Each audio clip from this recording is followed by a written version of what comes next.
Well, Robert Burke's going to go first by selecting a deceased historical figure, and he will kindly explain why he would enjoy teaching his craft, any craft, of his choosing to this person in 2024.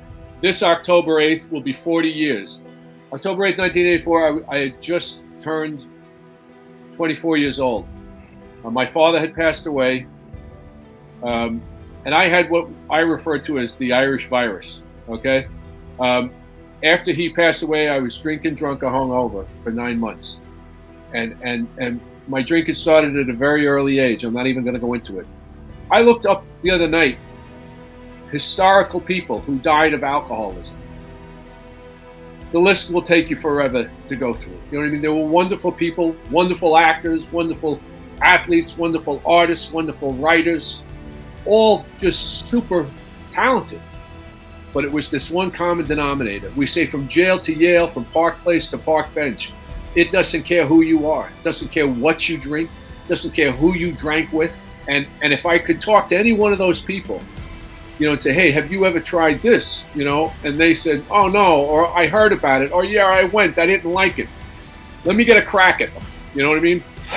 That's all I can tell you. It's not one historical figure, but the craft is sobriety, and it's getting us from one day to the next. This is the first time I ever really directly mentioned this on any forum.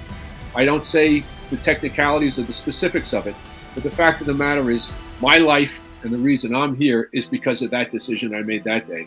So if I could talk to any historical figure who passed because it was taken from them, because they couldn't figure out how to do it. But the fact of the matter is I never look back.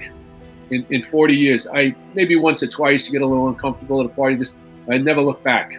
I would just tell any historic person, you know, that had passed away from this disease that you didn't have to. And could I share? You call it craft in your question. In our path, we call it tools. So, thank you.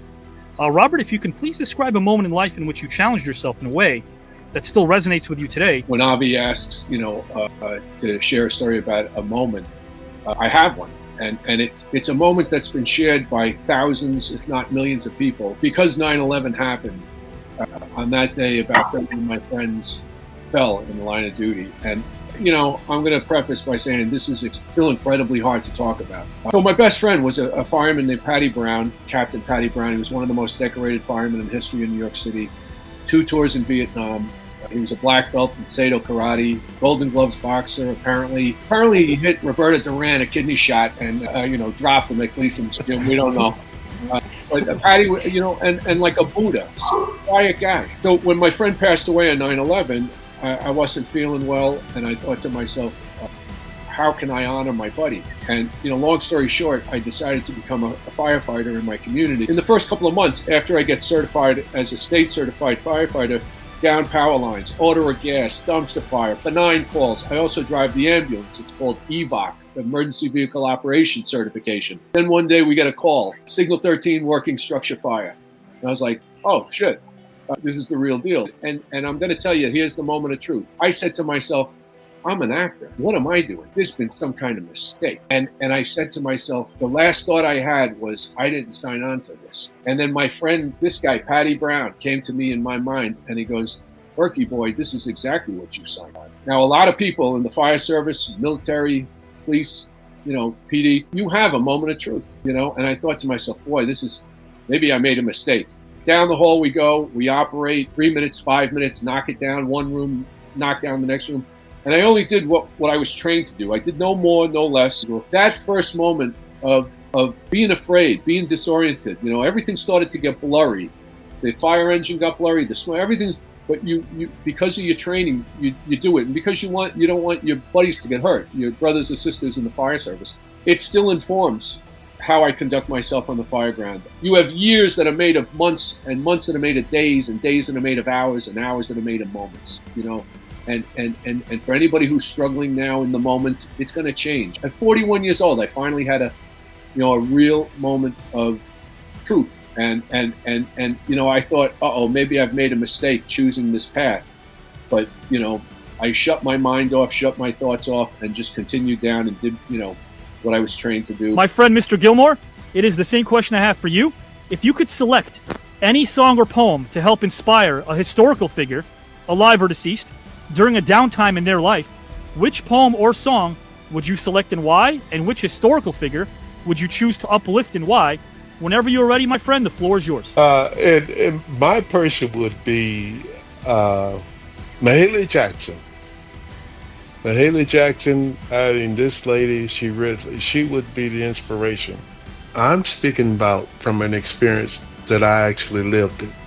And I was actually a freshman in college when Martin Luther King was assassinated.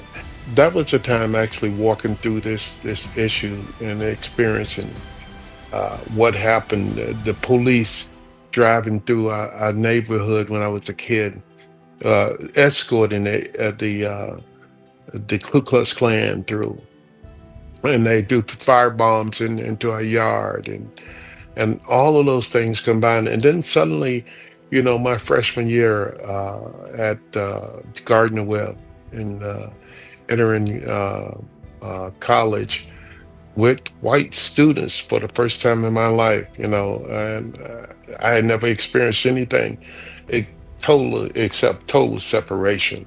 Martin Luther King was certainly an inspiration, and watching the things that happened to him and John Lewis, those images what bring back memories, almost like it was a fantasy of something that did not happen, but actually witness it.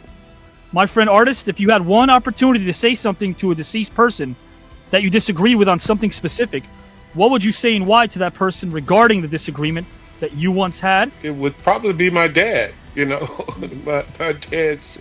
He used the terms. He said, "You're not worth using the words, the magical words," and he said those things more than a couple of times to me.